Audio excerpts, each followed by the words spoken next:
श्रीलक्ष्मीनारायणाष्टकम्। आर्तानां दुःखशमने दीक्षितं प्रभुमव्ययम्। अशेषजगदाधारं लक्ष्मीनारायणं भजे।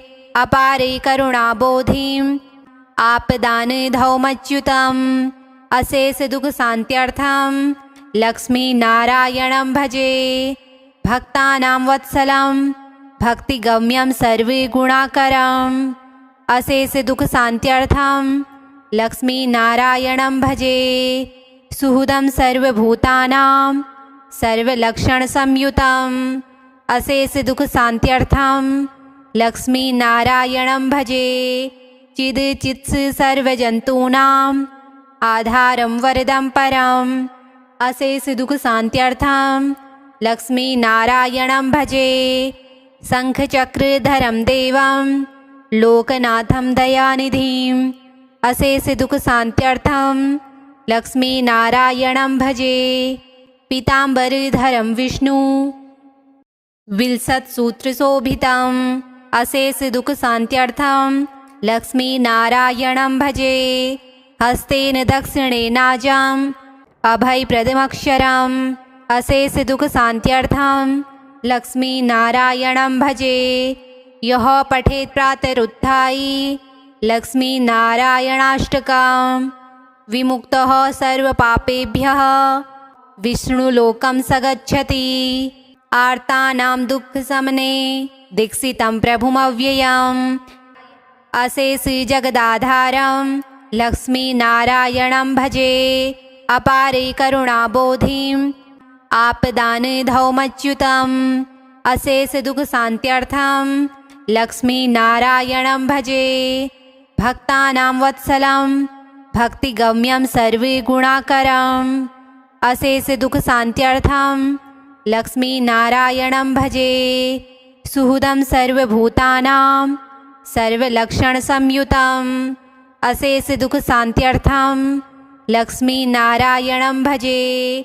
चिदचित्स सर्वजन्तूनाम् आधारं वरदं परम्। अशेषदुःखशान्त्यर्थं लक्ष्मीनारायणं भजे। शङ्खचक्रधरं देवं लोकनाथं दयानिधिम्। अशेषदुःखशान्त्यर्थं लक्ष्मीनारायणं भजे। पीताम्बरधरं विष्णु विलसत्सूत्रशोभितम्। अशेषदुःखशान्त्यर्थं लक्ष्मीनारायणं भजे। हस्तेन दक्षिणेनाजम् अभयप्रदमक्षरम्। अशेषदुःखशान्त्यर्थं लक्ष्मीनारायणं भजे। यः पठेत् प्रातरुत्थाय लक्ष्मीनारायणाष्टकम् विमुक्तः सर्वपापेभ्यः विष्णुलोकं स गच्छति। आर्तानां दुःखशमने दीक्षितं प्रभुमव्ययम्। अशेषजगदाधारं लक्ष्मीनारायणं भजे। अपारे करुणाबोधिम् आपदानिधौमच्युतम्। अशेषदुःखशान्त्यर्थं लक्ष्मीनारायणं भजे। भक्तानां वत्सलं भक्तिगम्यं सर्वगुणाकरम्। अशेषदुःखशान्त्यर्थं लक्ष्मीनारायणं भजे। सुहृदं सर्वभूतानां सर्वलक्षणसंयुतम्। अशेषदुःखशान्त्यर्थं लक्ष्मीनारायणं भजे। चिदचित्स सर्वजन्तूनाम् आधारं वरदं परम्। अशेषदुःखशान्त्यर्थं लक्ष्मीनारायणं भजे। शङ्खचक्रधरं देवं लोकनाथं दयानिधिम्। अशेषदुःखशान्त्यर्थं लक्ष्मीनारायणं भजे। पीताम्बरधरं विष्णु विलसत्सूत्रशोभितम्। अशेषदुःखशान्त्यर्थं लक्ष्मीनारायणं भजे।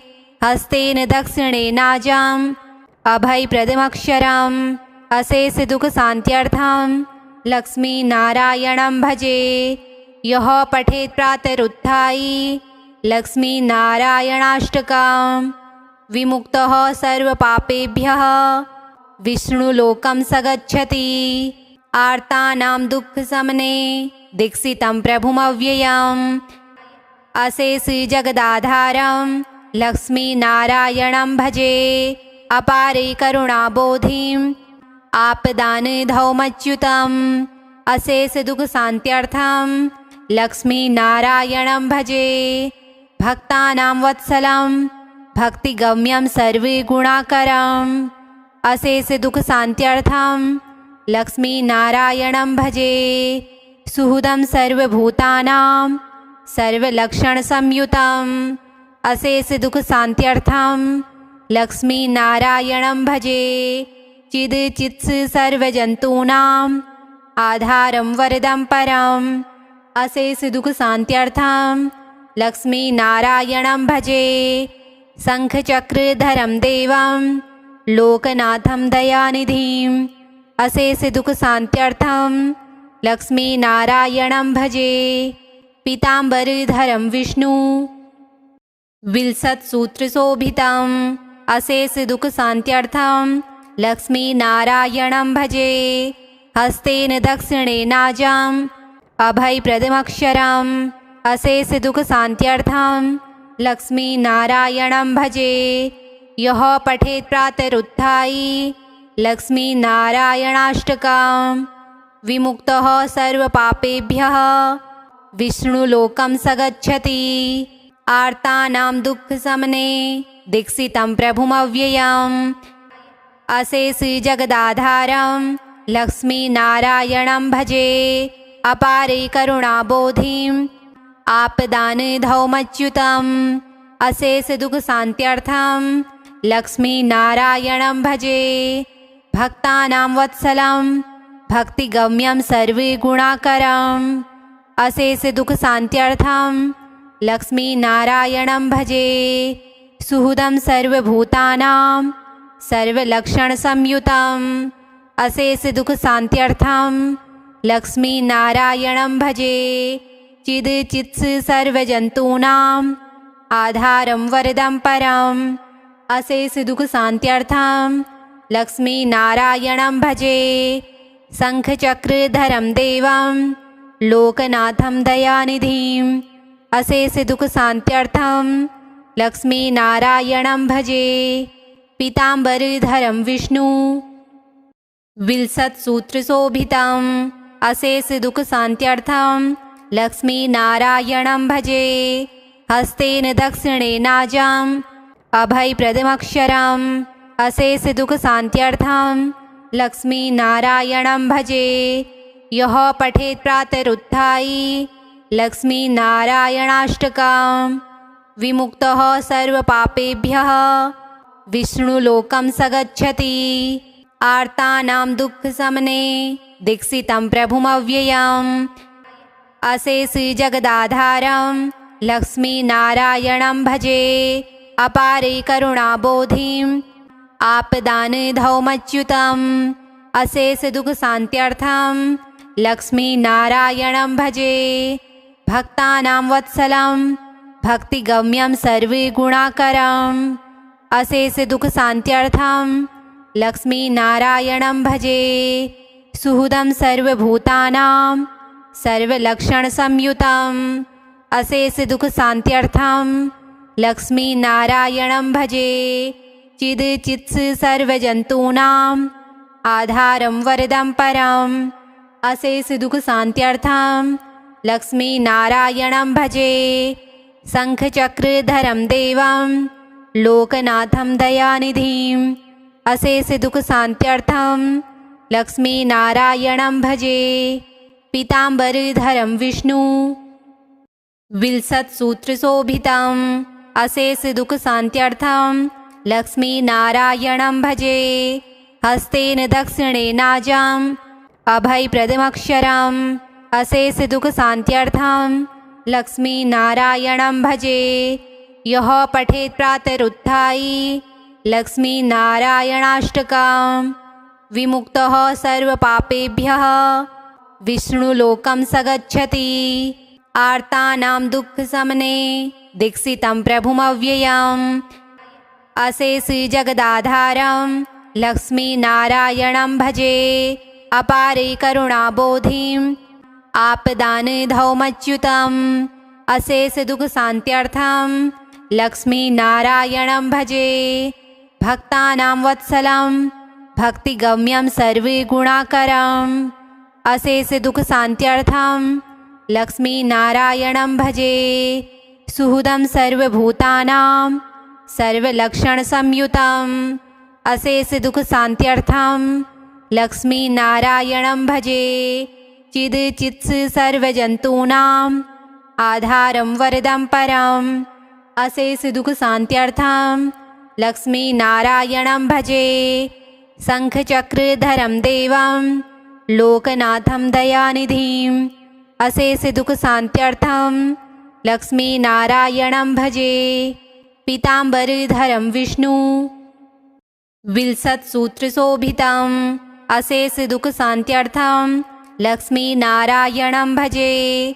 हस्तेन दक्षिणेनाजम् अभयप्रदमक्षरम् अशेषदुःखशान्त्यर्थं लक्ष्मीनारायणं भजे। यः पठेत् प्रातरुत्थाय लक्ष्मीनारायणाष्टकं विमुक्तः सर्वपापेभ्यः विष्णुलोकं स गच्छति। आर्तानां दुःखशमने दीक्षितं प्रभुमव्ययम् अशेषजगदाधारं लक्ष्मीनारायणं भजे। अपारे करुणाबोधिम् आपदानधौमच्युतम् अशेषदुःखशान्त्यर्थं लक्ष्मीनारायणं भजे। भक्तानां वत्सलं भक्तिगम्यं सर्वगुणाकरम् अशेषदुःखशान्त्यर्थं लक्ष्मीनारायणं भजे। सुहृदं सर्वभूतानां सर्वलक्षणसंयुतम् अशेषदुःखशान्त्यर्थं लक्ष्मीनारायणं भजे। चिदचित्स सर्वजन्तूनाम् आधारं वरदं परम् अशेषदुःखशान्त्यर्थं लक्ष्मीनारायणं भजे। शङ्खचक्रधरं देवं लोकनाथं दयानिधिम् अशेषदुःखशान्त्यर्थं लक्ष्मीनारायणं भजे। पीताम्बरधरं विष्णु विलसत्सूत्रशोभितम् अशेषदुःखशान्त्यर्थं लक्ष्मीनारायणं भजे।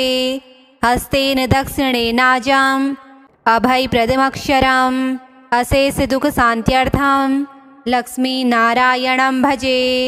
यः पठेत् प्रातरुत्थाय लक्ष्मीनारायणाष्टकं विमुक्तः सर्वपापेभ्यः विष्णुलोकं स गच्छति।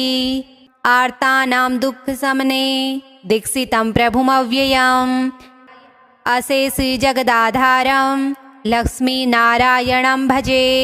अपारे करुणाबोधिम् आपदानधौमच्युतम् अशेषदुःखशान्त्यर्थं लक्ष्मीनारायणं भजे। भक्तानां वत्सलं भक्तिगम्यं सर्वगुणाकरम् अशेषदुःखशान्त्यर्थं लक्ष्मीनारायणं भजे। सुहृदं सर्वभूतानां सर्वलक्षणसंयुतम् अशेषदुःखशान्त्यर्थं लक्ष्मीनारायणं भजे। चिदचित्स सर्वजन्तूनाम् आधारं वरदं परम् अशेषदुःखशान्त्यर्थं लक्ष्मीनारायणं भजे। शङ्खचक्रधरं देवं लोकनाथं दयानिधिम् अशेषदुःखशान्त्यर्थं लक्ष्मीनारायणं भजे।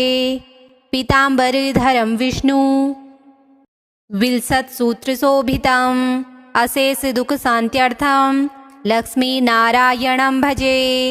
हस्तेन दक्षिणेनाजम् अभयप्रदमक्षरम् अशेषदुःखशान्त्यर्थं लक्ष्मीनारायणं भजे।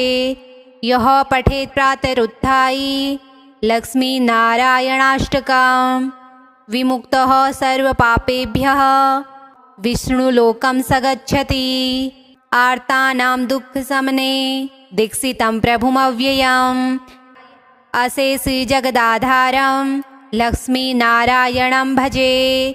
अपारे करुणाबोधिम् आपदानधौमच्युतम् अशेषदुःखशान्त्यर्थं लक्ष्मीनारायणं भजे। भक्तानां वत्सलं भक्तिगम्यं सर्वगुणाकरम् अशेषदुःखशान्त्यर्थं लक्ष्मीनारायणं भजे। सुहृदं सर्वभूतानां सर्वलक्षणसंयुतम् अशेषदुःखशान्त्यर्थं लक्ष्मीनारायणं भजे। चिद्चित्स सर्वजन्तूनाम् आधारं वरदं परम् अशेषदुःखशान्त्यर्थं लक्ष्मीनारायणं भजे।